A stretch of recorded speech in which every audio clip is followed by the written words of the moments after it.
당초 사회적 거리두기를 3단계로 높일 거라는 전망이 많았습니다만 정부는 여전히 신중한 입장입니다. 막대한 경제적 피해가 우려되는 만큼 국민의 역량으로 좀 더 버텨보자는 건데 3단계로 격상하지 않는 이유 이재동 기자가 취재했습니다. 거리두기 3단계 격상에 대해 방역당국은 선을 분명히 그었습니다. 확진자 수가 늘었다고 기계적으로 단계를 높이는 건 설득력이 없다는 얘기입니다. 3단계로 상향하면 일부 제조업까지 가동이 중단되는 점도 따져봐야 한다는 겁니다.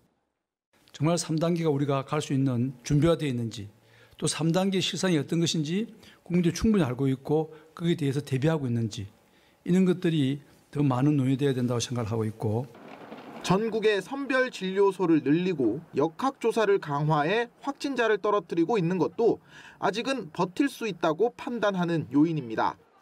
동부구치소 사례만 제외하면 서울의 경우 신규 확진자가 200명대로 떨어지는 등 거리두기 효과가 점차 나타나고 있다는 건데, 다만 3단계 시행 시 이동간 제한인 락다운은 제외하는 등 세부 시행 방안을 마련 중입니다.